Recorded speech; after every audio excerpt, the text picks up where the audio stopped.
उन्होंने कहा कि कुछ देख दिए ऐसे कुछ आपको सपना आया होगा, भागे उनको डर गए, बोले क्या हो गया यहाँ पे, ये तो सारा ये जितना राज्य सब ये तो भाग लेगा ये तो कर करके।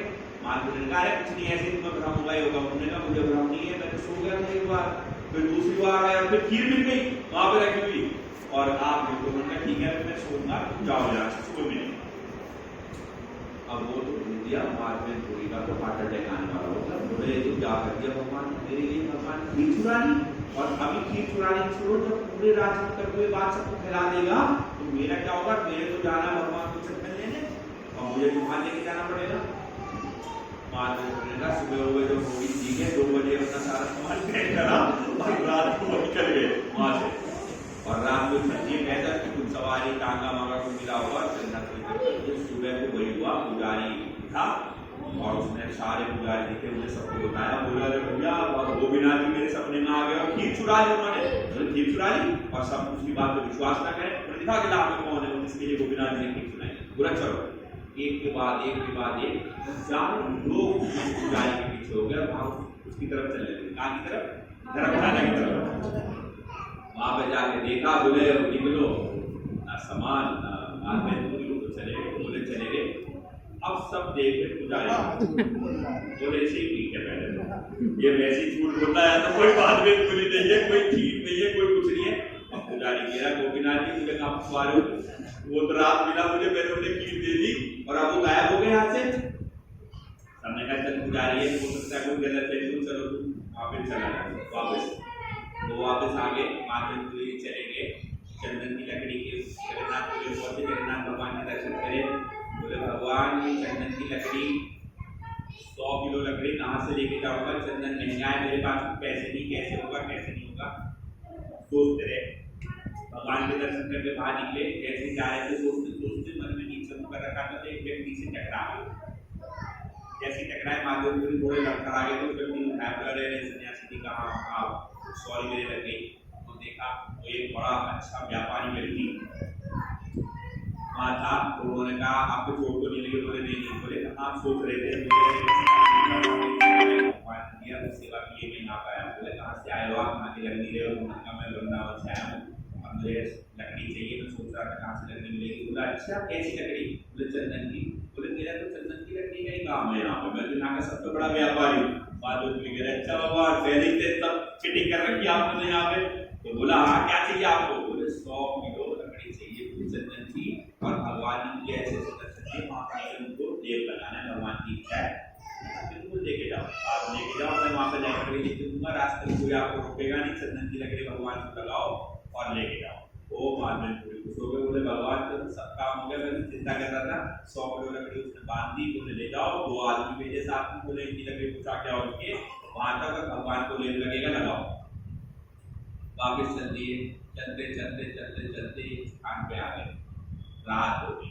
उन्होंने कहा जब रात को चलना ठीक नहीं है, चंदन की लकड़ी हमारे साथ लुटे रहे, लूट ले हमें मार ले, रात रुक जाते फिर चलेंगे अगले दिन।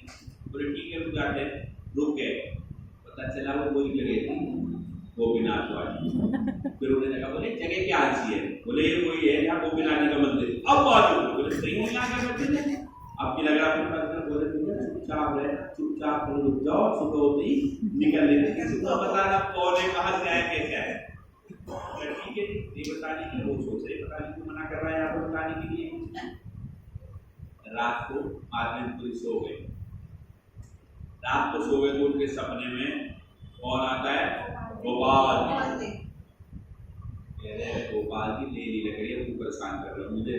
बोला अरे माधवेंद्र तू लकड़ी लेके आ रहा है? बोले हाँ जी मैंने ले लिया, आपकी जिस हिसाब से आपने जो आदमी फिट कर रखा था मुझे मिल गया, उसने लकड़ी दे दी और मैं अब आपके लिए आ रहा हूँ, चिंता मत करो, आने में कितना समय लगेगा। अगर आपको दिक्कत हो रही है तो किसी से एरोप्लेन भिजवा दो, यार धीरे धीरे तो आऊंगा, 100 किलो लकड़ी लेके चल रहा हूँ। नारायण मैं तो तुझसे बहुत प्रसन्न हूँ, तू मेरे लिए लकड़ी वकड़ी लेके आया, चिंता मत कर, अब ये टेंशन मत ले, तुझे आना है। बोले क्या मतलब? बोले ऐसा करिए लकड़ी गोपीनाथ जी को लगा दीजिए। अब माधवेंद्र कह रहे, बोले ये तो भगवान आप गलत कर रहे हो, पहले मुझे वहां से भेज दिया और अब ये क्रिया करवा दी खीर वाली, और अब मैं छुप के आ रहा हूँ, तुम कह रहे हो इसको लकड़ी लगवा दे। बोले मैं मंदिर में जाऊंगा तो फिर पकड़ लेंगे तो मुझे। बोले नहीं माधवेंद्र, ये चंदन की सिवा और इस चंदन का लेप गोपीनाथ जी को लगा दे। जैसे ही गोपीनाथ जी को लगेगा मुझे ठंडक मिल जाएगी यहीं पे और मैं खुश हो जाऊंगा। आज मेरा भगवान तुमने हंसाया मुझे अच्छी तरह आज। अब फिर भगवान हंसे, भगवान की बात माने या ना माने, एक बात मनोरम मात्र का चुपचाप निकल लूँ यहाँ से, क्योंकि एक वैष्णव को अपने फेमस होने का सबसे बड़ा डर है। कोई वैष्णव अपना कोई प्रसन्नता नहीं चाहता, कोई फेमस नहीं चाहता। तो उसने कहा चलो भगवान आप कह रहे हो तो चलता हूँ। माधवेंद्रपुरी डर डर के सुबह गोपीनाथ जी के टेम्पल में पहुंचे। जैसे ही टेम्पल में पहुंचे वो पुजारी ने देख लिया माधवेंद्रपुरी को। मुझे लोग बेवकूफ बता रहे थे, ये सारे लोग उसका मजाक उड़ाते रहते थे। बोले पुजारी को बता मेरा गोपीनाथ जी सपने में आया ठीक चुराने के लिए। बोले देखो अभी मैं दिखा रहा हूँ। उन्होंने गया और पकड़ लिया। अब मैं पकड़े, अब तो माधवेंद्रपुरी की गोली पकड़नी। बोले कहाँ भाग गए थे तुम मेरा बेवकूफ बना के? बोले मैं कहा भाग गया भैया? बोले रात को चले गए, मैं सुबह सबको लेके आया और खीर भी कहा ले गए और सब भागे। तो अब मैं तुम्हें नहीं छोड़ूंगा। भैया हो क्या गया? बोले वो खीर चुराई थी तुम्हारे लिए, मैंने सबको बताया, तो भाग गए। सब मुझे बेवकूफ बता रहे हैं, कह रहे हैं वो अपने फेमस होने के लिए कह रहा गोपीनाथ जी तुम्हारे सपने में आए थे और खीर चुरा ली। लगा भैया कुछ नहीं करना मुझे, मैंने कोई खीर चुराई? मैं तो लोग नहीं निकालते हैं, सब निकाल निकालते, कुछ मत बता, सबको तू बता रहा था। बोले चलो फिर तुम तो आए यहाँ पे।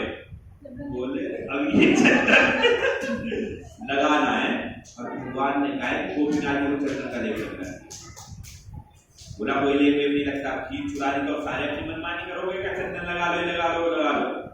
लगा भाई मेरी बेवसारी में तो जा रहा था और ये भगवान कह रहे चंदन लगा दो, तो ये किसके यहाँ लगाना है? बोला कुछ नहीं लगेगा चंदन लगना है।